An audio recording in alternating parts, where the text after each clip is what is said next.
Mens kan sien Tannie Helen het ou lanklaas klok gelei. Sy gaan nog so 10 sekondes lei.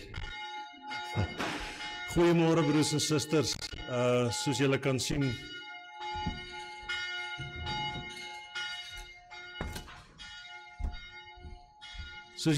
is Dominee Johnny hier vanmôre nie. Ek net vinnig agtergrond die rede daarvoor. Hy het in Desember maand 'n redelike woeste tyd gehad, onder andere, en hierdie ding is ook skeef. Ekskuus, hy het 'n redelike rowwe tyd gehad in Desember maand, waarvan hy onder andere in 'n kort tydjie 5 begrafnisse gehad het en 'n troue, en die dag toe hy moes afgegaan na die 21ste Desember, toe kon hy nie afgaan nie, want dis juist toe hy die begrafnis gehad het, wat hy nie kon afkry nie. En laas Sondag het ons hom gesê, en hy het natuurlik gevra daarvoor, het hy gevra dat hy kan afwees vir vandag. En Johan het oral gebel en hy kon nie iewers 'n predikant kry nie. So ek hoop julle gaan met my geduldig wees vandag. Ek gaan nie, soos ek vir die kerkraad ook nou vandag gesê het, ek gaan nie soos Dominee Dan Jan so praat en net so nou en dan so maak nie. Ek gaan so maak en dan net so nou en dan so. Ek gaan net die teenoorgestelde, want ek kan nou nie preek nie, ek gaan lees. So julle gaan my asseblief daarmee verskoon. So baie welkom almal in die huis van die Here. Kom ons begin, Johan. Kom ons begin ons toetrede lied. Ekskuus tog, jy sien, daar gly ek met die ding. Ons doen voorbeding vir 'n paar mense in ons gemeente. Anna Botma, ek weet die meeste van hulle is tannies en ooms, so ek verskoon my as ek net die name noem. Anna Botma, Tini en Elmarie Swanepoel, Rita Groenewald, Estie, Marie, Sonja Sleeboes, Lala Smit, dan Norman Best, Emma Boyens, Frikkie van Staren, en dan Melanie se oupa en ouma, hulle was ek dink op pad see toe of iets in daai lyn. Toe is haar oupa en ouma aangeval en ernstig beseer. Dit gaan met hulle redelik goed, maar hulle is beseer. En u sal weet, as jy daarom nou hier by jou laat 70s, 80s rond is dit nie lekker om seer te kry nie. So ons doen voorbereiding, soos wat jy net daar sit, kom doen julle 'n gebed, 'n stil gebed en bid vir hierdie mense. Ek sal net die amen aankondig. So, maak jou keuse, bid vir almal, vir die wat nie op die lys is nie, bid vir almal in ons gemeente, wat siek, seer en lyding het. Baie dankie.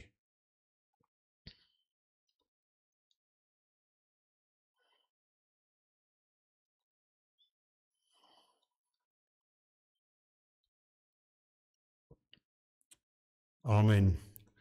Dankie broers en susters. Kom ons begin met 'n lied. Ons sing lied 164. Ons is almal hier te saam.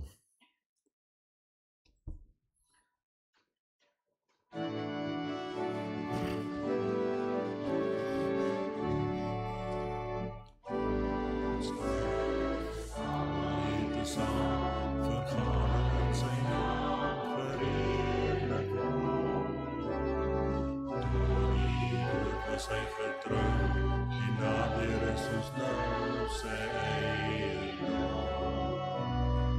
Ons leef soos wat hy vraag en leer om te verdraag en liefde na te streef. Loof om Christus die Heer.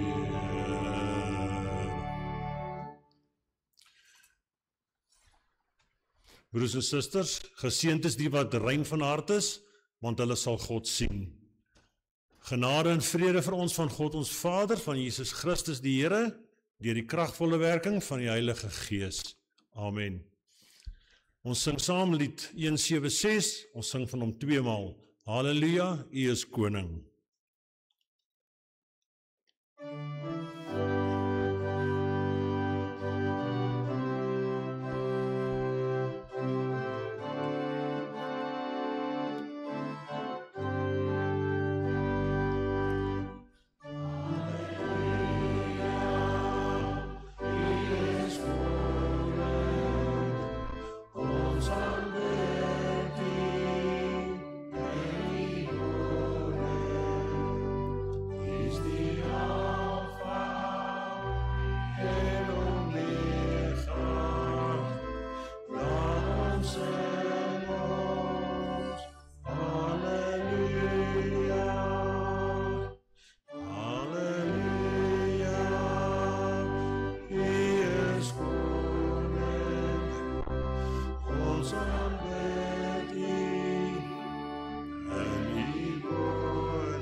Broers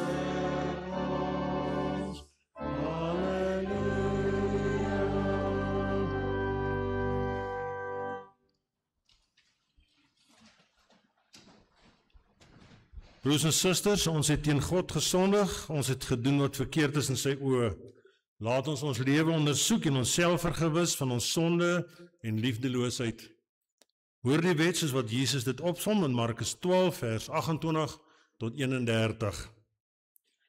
Een van die skrifgeleerdes het hulle hoor redeneer en het nader gestaan. Toe hy sien dat Jesus hulle 'n goeie antwoord gegee het, vra hy vir hom: "Wat is die heel grootste gebod?" Jesus antwoord hom: "Die eerste is: Luister Israel, die Here ons God is die enigste Here. Jy moet die Here jou God lief hê met jou hele hart, met jou hele siel en met jou hele verstand en al jou kragte. En die tweede is: jy moet jou naaste lief hê soos jouself. Geen ander gebod is groter as hierdie twee nie." Ons weet nou dat ons sondig en doen wat verkeerd is in die oë van die Here. Laat ons skuld bely en ons sing saam lied 235 vers 1. Voor U wet, Heer, staan ons skuldig.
Broers en susters, ons het sopas deur ons sang ons sonde voor God bely.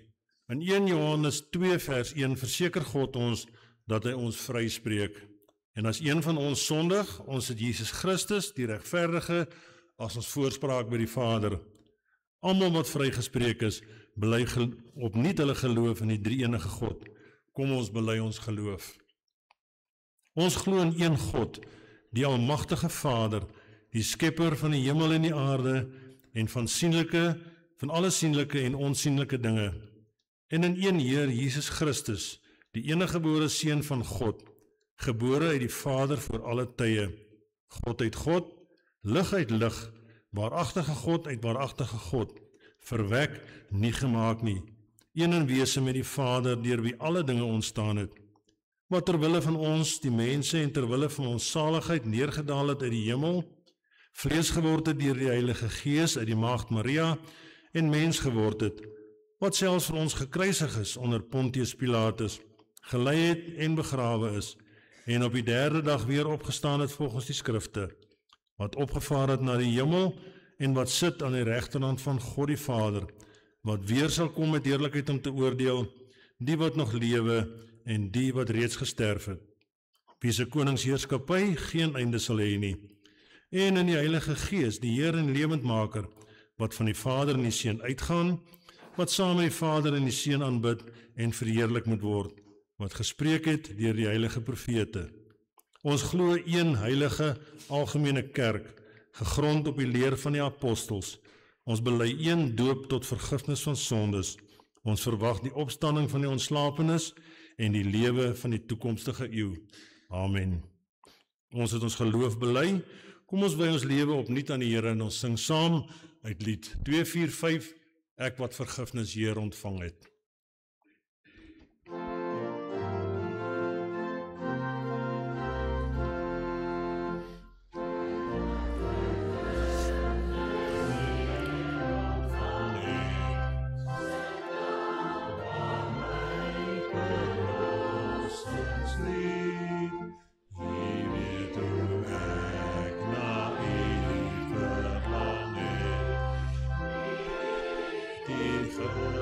My aangebied, ek loof en prys U.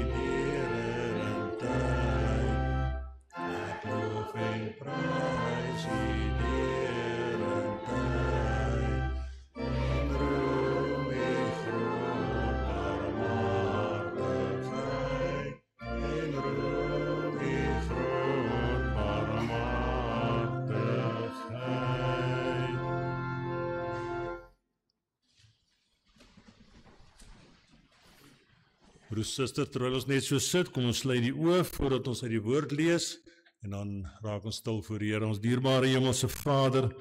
Here, dit is vir ons 'n groot voorreg om vanoggend hier in U huis te kan wees waar ons na U woord kan luister.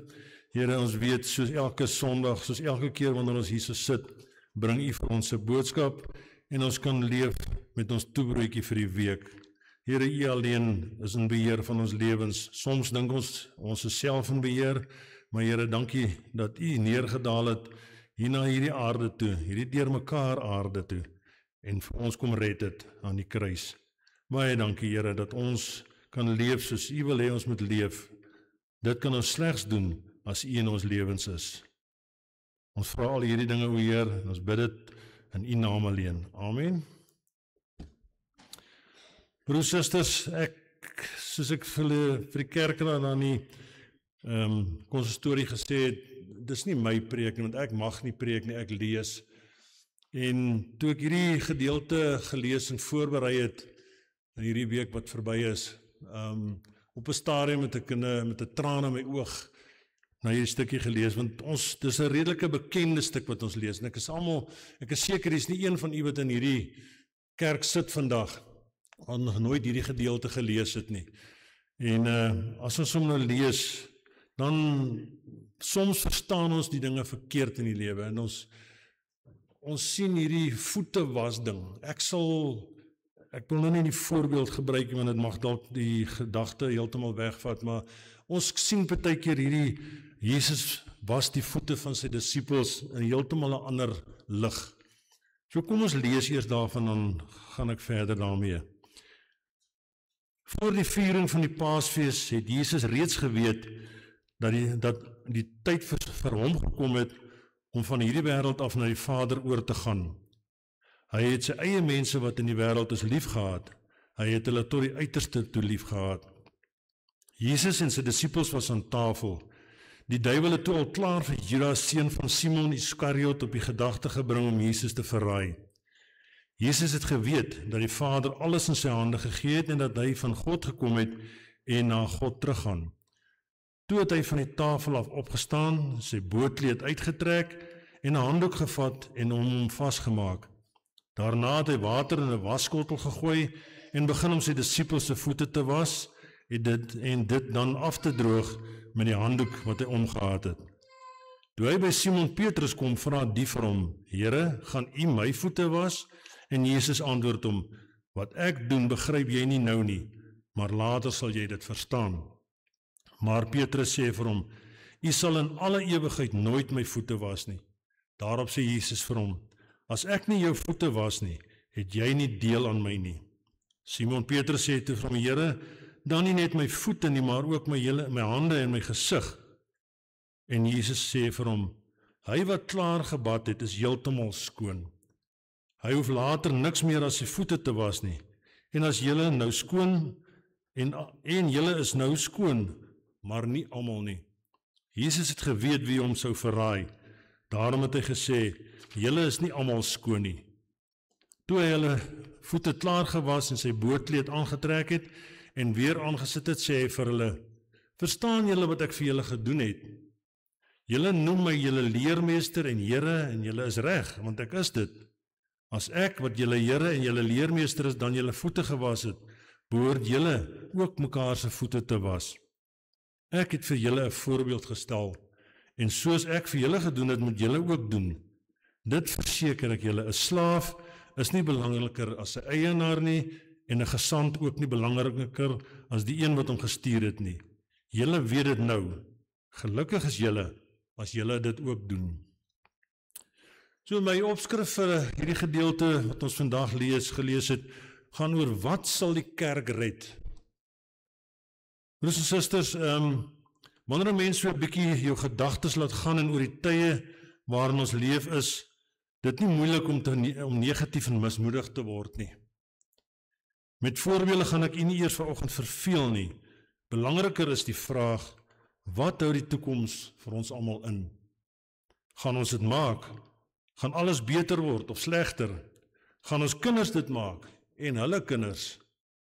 Dieselfde vraag, broers en susters, kan en moet ook ten opsigte van die kerk gevra word. Gaan die kerk dit maak? Sal die kerk van Christus altyd hier wees? Vra wat 'n mens moet vra, wanneer die getalle van die kerk begin krimp. Die syfers is daar, en die wat nog op spreekwoordelike boeke van die kerk is, kom al minder kerk toe. Wat meer is soveel waardes waarvoor die kerk staan en wat die kerk meen belangrik is, word in die samelewing nie meer as belangrik beskou nie. Selfs kerklidmate bely in die erediens een ding, maar gaan leef daar buite openlik 'n ander lewe. Sonder om daaroor sleg te voel, want die kerk is oudtyds, sy waardes is oudtyds.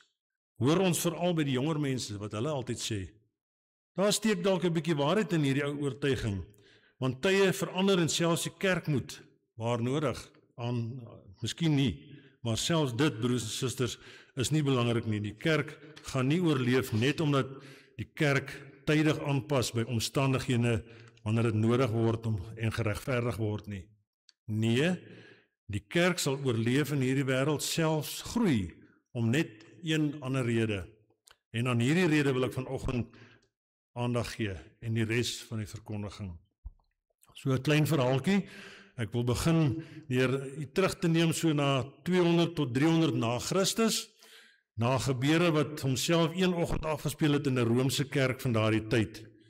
Die Romeinse kerk, broers en susters, het in die verlede die gebruik gehad om tydens hulle nagmaalsdienste 'n voetwassingsseremonie te hou voor die gebruik van die nagmaal.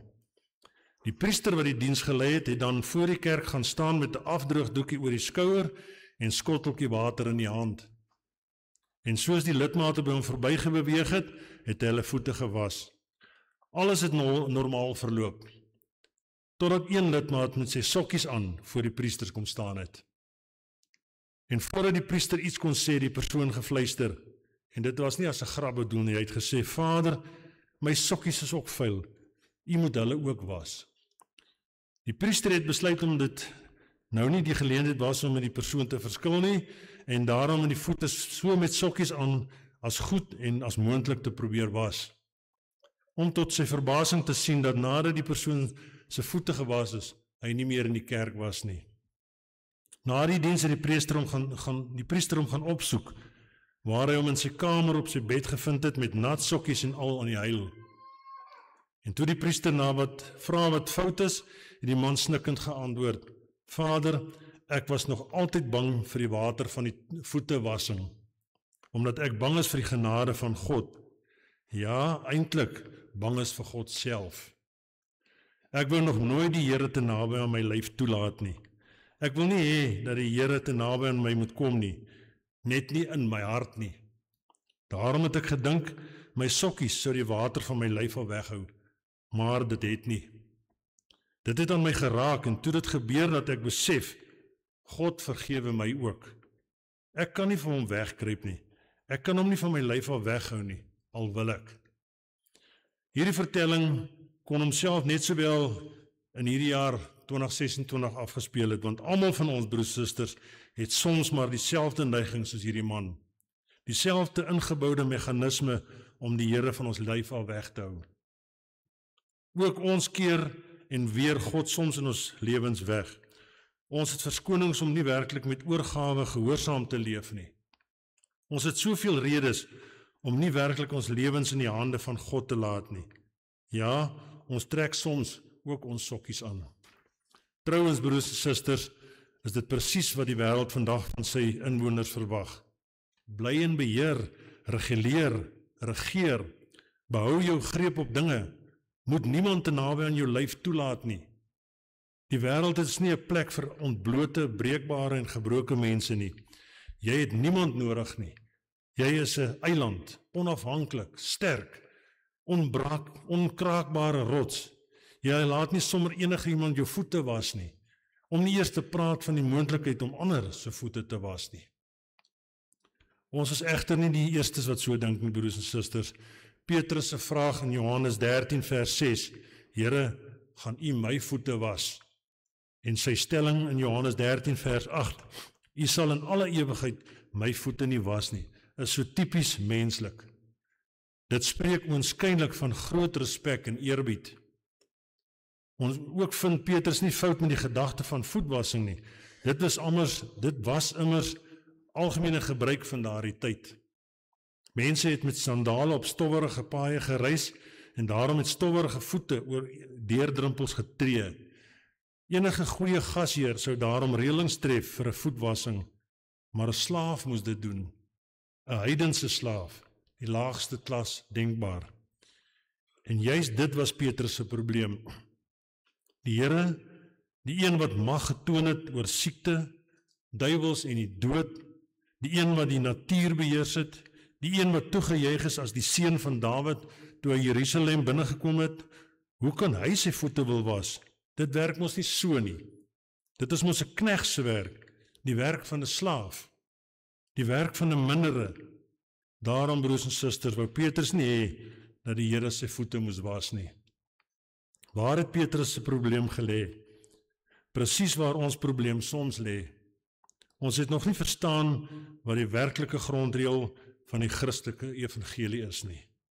Die Seun van die mens het nie gekom om gedien te word nie, maar om te dien en sy lewe as losprys te gee vir baie mense.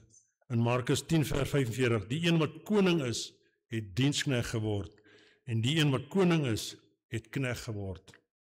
Soos 'n goue draad, broers en susters, loop hierdie teenstelling deur Johannes 13. Nie minder nie as 11 keer word Jesus hier aangespreek as of Here, wat Kyrios is, 'n magsnaam, of as leermeester, 'n naam wat gegee is aan iemand wat 'n hoë aansien in die lewe gehad het, of as seun van die mens, 'n benaming ontleen uit die Ou Testament, wat op Jesus se ewige heerskappy dui. En wat doen hierdie Here, hierdie leermeester, hierdie seun van die mens in Johannes 13? Hy sit daar met 'n skottel in die een hand en 'n afdrooglap in die ander, soos 'n knegt. Ek het gekom om te dien, sê alles waarmee daar besig is, waarmee hy besig was. Is dit nie, broers en susters, die rede hoekom ons so dikwels probeer om die Here van ons lyf af weg te hou nie? Omdat ons weet, as hierdie Here, hierdie leermeester, hierdie seun van die mens, naby aan ons kom, so naby dat hy ons voete was, ons sonde vergewe, ons nuwe mense maak, ons sy genade skenk, ons dit alleen kan aanvaar as ons hom as knegt wil aanvaar. Anders gesê, ons weet mos, broers en susters, ons is mos nie dom nie. Ons ken mos hierdie dinge. Ons ken mos die evangelie. As ons genade aanvaar, verwag God van ons om dit ook te gee. As ons liefde of vergifnis aanvaar, verwag God dat ons dit ook sal uitdeel. Kort gesê, wie deur die Here verhef word tot sy kind, moet ook bereid wees om knegt te word. Daar is net een Here wat knegt is, die knegt wat Here is. Net hy kan ons bevry tot ware diens aan God en ons medemens, want dit is wat die kerk is. Dit is wie ek en u is. Mense wie se voete gewas is, sodat ons ander se voete kan was. 'n Gesindheid wat God vra, broers en susters, wat nie maar net opsioneel is nie. Vers 14 sê dan dit amper te duidelik, as ek, wat julle Here en leermeester is, dan julle voete gewas het, behoort julle ook mekaar se voete te was. Ek het vir julle 'n voorbeeld gestel, en soos ek vir julle gedoen het, moet julle ook doen. Hier, broers en susters, lê die toets vir die kerk in die toekoms. Hier lê ons vinger op die saak wat gaan bepaal of die kerk gaan oorleef of nie. Of die kerk nog geglo gaan word nie, of die kerk nog respek gaan afdwing of nie, dit is die vraag waarby alles gaan staan of val. Kan ons nog kniel voor God sonder sokkies, omdat ons God teen ons wil hê, ook voor God as medemense, ook voor die wet, vuil voete. Die vraag, broers en susters, is nie allereers hoe indrukwekkend ons organisasie, hoe funksioneel ons strukture, hoe fyn geformuleerd ons geloofsbelijdenis of hoe hervormd ons eredienste is nie. Nie dat hierdie sake nie belangrik is nie. Nee, die vraag waarby ons gaan staan of val, ook in hierdie gemeente, is uit Johannes 13. Baie eenvoudig, kan ons nog kniel voor God en medemens? Ek sluit af. Natuurlik hou Christus self sy kerk in stand, maar ons kan nie net maar dit bely of sê en as verskoning gebruik en daarom niks doen nie. Om net aan hierdie oortuiging vas te hou sal maak dat ons die bus totaal en al verpas. Nee, ons moet ook werk. Ons moet ook dien. Ons moet ook kan kniel met die waskom in die hand. Maar so dikwels wil ons nie. Hoekom nie? Want ons weer die Here uit ons lewe. Hy mag naby kom, maar net nie te naby nie. Want as hy te naby aan my kom, sal ek dalk ook moet begin dien en kniel. Die ironie van alles, broers en susters, is egter dat niemand van ons, juis omdat ons uit die eie krag tot niks in staat is nie sal kan kniel en dien as die Here totaal van ons lewensbeheer geneem het nie. Ons totaal niet gemaak het nie. En die Here, broers en susters, wil dit doen. Hy wil ons nie net hoorders van die woord maak nie, maar ook daders, doeners, dieners, voetwassers. Daarom, kyk mooi, daar waar u sit, waar ek staan, kniel iemand nou by u voete. Hy het die kroon van die Here, die Kyrios, op sy kop, maar hy het ook die kommetjie van die knegg in sy hand. Ag, as ons ten minste net hier met nat sokkies sal weggaan. Amen. So, broers, susters, wat gaan die kerk red van die toekoms? Ons moet self begin dien. Baie dankie. Kom ons sluit af met die Onse Vader as gebed en as wegsending. Lied 266.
Die Here sal ons seën en ons beskerm.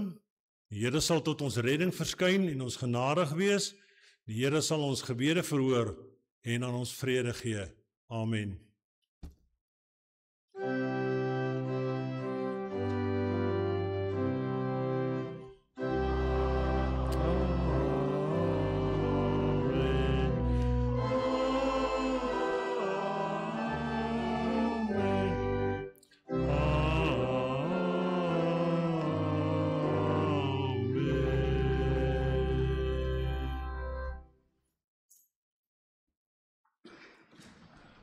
Dankie broers, susters. Ons het nie baie afkondigings nie. Die 1 Januarie het Bianca van Beneke, Henny de Vries en Helen en Sarel van der Walt en dan Ek het vanmôre gesien daar's 'n Tom en Klein Tom. Nou dis Klein Tom wat verjaar, nê. Die 1 Januarie is nou al verby. Ek hoop hulle vir jou 'n groot koek gebak, Klein Tom. Goed, en dan die 3 Januarie is Emma Du Plessis, die 5de Januarie Marie Pretorius, Jean-Marie van der Merwe, die 8ste Januarie is Hester van der Westhuizen, dan die 9de Januarie Gert Joubert, en dan die 10de Januarie P.J. Klaasens. Baie sterkte en baie geluk met julle verjaarsdag. Mag die Here julle seën in die jaar wat voorlê. Broer, suster, die week of die kerkkantoor maak uit die aard van die saak nou weer Dinsdag oop, die 6de. So ons begin die 6de Januarie met 'n Bybelstudie wat eerste tyd is die 9 uur die oggend Bybelstudie en dan 6 uur die aand, 1800 uur is daar weer Bybelstudie.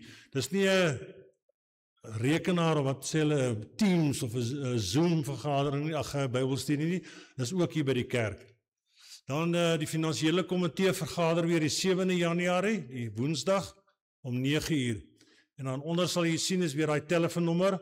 Ons het dit nou al 'n paar keer afgekondig. Die ou landlyn bestaan nie meer nie. So maak asseblief 'n punt daarvan om dit op jou selfoon te bære. Die nommer soos hy daar verskyn. Dan is ek nie seker nie, is daar tee en koffie in die saal beskikbaar. Ek sien die koppe skud in die verkeerde rigting. So is die laaste Sondag of die eerste Sondag wat ons droogte lê. So broers, susters, baie dankie vir u teenwoordigheid. Mag jy 'n geseënde dag hê. Dan sien ons mekaar weer volgende Sondag. Totsiens.